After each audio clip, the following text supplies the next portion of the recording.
Have you ever stopped to think why a pair of sneakers can cost $200 today? Or why the news is constantly talking about trade wars, tariffs, and sanctions like they somehow affect your personal life? And here's the $1 million question. Actually, make that a $34 trillion question. How can the United States have an absolutely massive national debt, buy more from the world than it sells, and still remain the richest and most powerful economy on earth? It feels like a paradox. If you managed your household budget the same way America manages its finances, the bank would have taken your house years ago. But geopolitics doesn't follow household rules. Take a look at your smartphone. It was probably designed by engineers in California.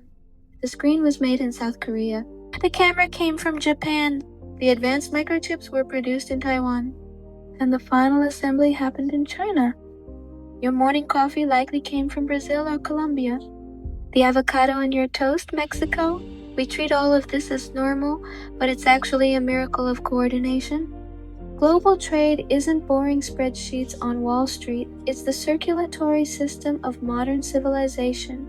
And if you want to understand why gas costs what it costs, why your job depends on events happening on the other side of the planet, we need to rewind the clock back to the moment humanity made one of the most important decisions in its history. Imagine a world without Amazon, without cargo ships, without money. You're a hunter-gatherer. Your tribe is great at hunting. You have more meat than you can eat. Skins are piling up. But there's a problem. Without salt, the meat spoils, and there's no salt where you live. A neighboring tribe by the sea has mountains of salt, but they're freezing because they can't hunt large animals. At that moment, you have two options: go to war and try to take the salt by force, risking your life, or make a deal. I'll give you animal skins, you give me salt. That's how trade was born. The first time humans realized that cooperation beats conflict. But barter had a huge flaw. Imagine you want a pair of shoes, but all you own is a cow. The shoemaker doesn't need a cow, he needs grain. So now you have to find a farmer, trade the cow for grain, and then go back to the shoemaker. It was inefficient, painfully inefficient. The world needed a universal language of value. That's how money appeared. First shells and grain, later gold and silver. Gold became the first real global dollar. And once it did, trade exploded. The Silk Road emerged, the medieval version of Amazon. Caravans didn't just carry silk and spices, but also technology, paper, gunpowder, and unfortunately the plague. For centuries, kings and emperors believed in one simple idea: mercantilism. They thought a country's wealth was measured by how much gold it had locked in a vault. Trade was seen as a zero-sum game. If I win, you lose. That belief drove empires to conquer colonies, extract resources, and hoard wealth. History proved them wrong. Every attempt to isolate from the world and rely only on internal resources ended in disaster. Look at real examples. In the Edo period, Japan closed itself off from the world for almost 200 years. It had peace and stability, but while Europe was building steam engines and modern weapons, Japan was stuck with swords and samurai. When American ships finally arrived, the technological gap was so shocking that Japan had no choice but to modernize or disappear. The clearest example exists today. Look at a satellite image of the Korean peninsula at night. South Korea is a sea of light, home to Samsung, Hyundai, and K-pop, one of the most advanced economies on Earth. North Korea is almost completely dark. Same people, same history, same language, two different systems. The result? South Koreans are about 70 times richer. Isolation is often sold as security or independence. In reality, it's a direct path to poverty. So why does simply opening up to trade make countries richer? The answer was explained over 200 years ago by economist David Ricardo, and it's surprisingly simple. Let's use an American example. Imagine Tom Brady, the greatest quarterback of all time. Let's say he's not only amazing at football, he's also the fastest lawn mower in the neighborhood. Should Tom Brady mow his own lawn before a game? Of course not. Every hour spent mowing grass is an hour not spent training or filming commercials worth millions. Even if the gardener is slower, it still makes sense to hire him. That's called comparative advantage. The same logic applies to entire countries. Technically, the US could grow bananas in greenhouses in Alaska. We have the technology, we have the energy, but each banana would cost $10. It's far cheaper to buy bananas from Ecuador and use our engineers and capital to build software, biotech, or Boeing airplanes. Specialization lets countries focus on what they do best and buy everything else cheaper than making it themselves. Trade doesn't weaken us, it amplifies our strengths. But here's the trap. If trade makes everyone richer, why do some countries with tons of resources stay poor, while others become insanely wealthy? The answer isn't how much you sell, it's what you sell. This is the paradox of added value. Take your morning Starbucks coffee. The farmer in Ethiopia who grew those beans earns cents. Hard labor, high risk, low pay. But once those beans reach the US, they're roasted, branded, packaged, and served in a cup with a green logo for $5 or $6. Who made the real money? Not the one who extracted the raw material, but the one who built the brand, experience, and service. America specializes in that.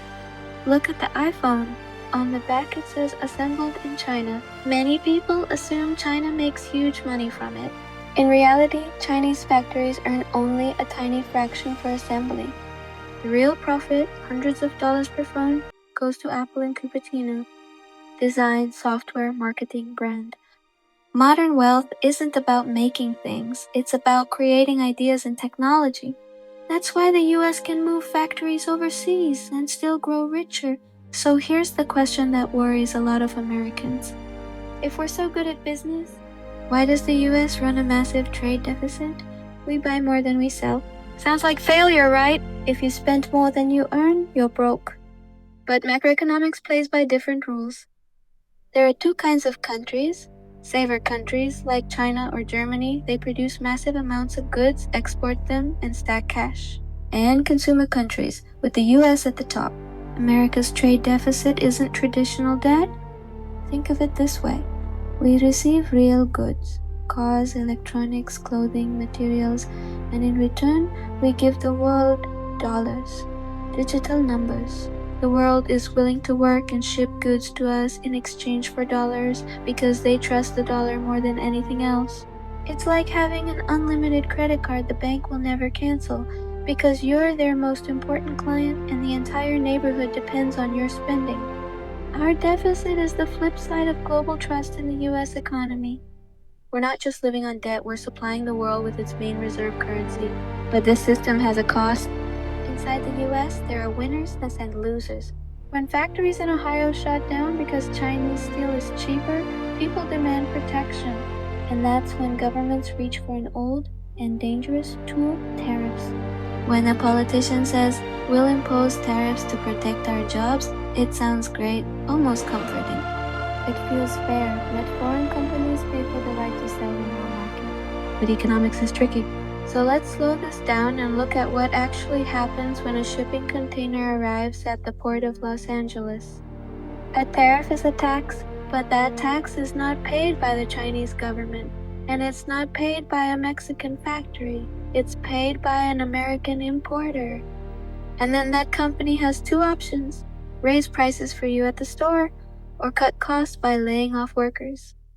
Now imagine we put tariffs on imported steel to help steel workers in Pennsylvania. For them it works. Domestic steel becomes more competitive, but here's the problem. There are thousands of other American companies, from car manufacturers to soup can producers, that buy steel. Now their raw materials are more expensive. To survive, they raise prices on cars, on appliances, on canned food. So in the end, we save 1,000 steel jobs, but put 10,000 manufacturing jobs at risk and make every American pay more at Walmart. Trade wars are the kind of game where it's very easy to shoot yourself in the foot. Tariffs are often used as a geopolitical weapon, a way to pressure rivals like China. But the bill for that heavyweight fight is always paid by ordinary consumers at the checkout line. But America doesn't only export things you can load onto a ship or tax at the border. We export something far more powerful. We export cool. Think about it. Why does a teenager in Tokyo, a banker in London, and a student in Brazil wear Levi's, watch Marvel movies, and dream about owning a Tesla?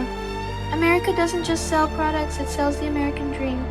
Hollywood, Netflix, global music charts, Silicon Valley culture. This is a massive soft power machine. When you see a movie character walking through New York with a paper coffee cup, it creates demand for Starbucks worldwide. When the world watches a superhero drive a luxury car, sales go up. Brands like Nike, Apple, and Coca-Cola aren't global icons because of advertising alone. They're embedded into the cultural story America broadcasts to the planet.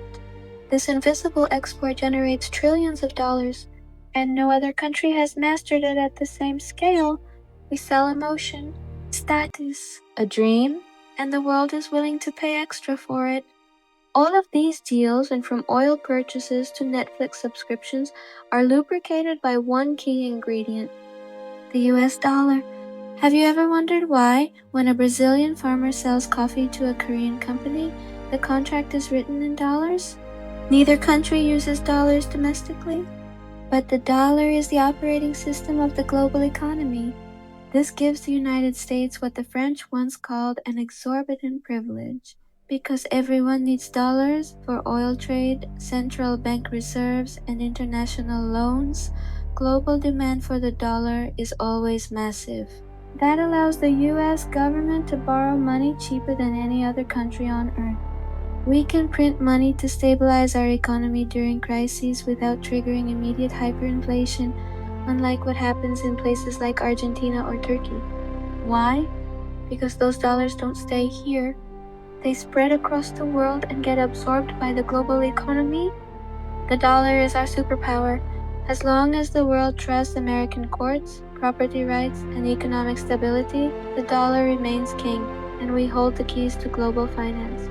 But money and contracts are just paper and numbers. To get your new toaster or sneakers, someone has to physically move them. This is where the reality of the global assembly line hits.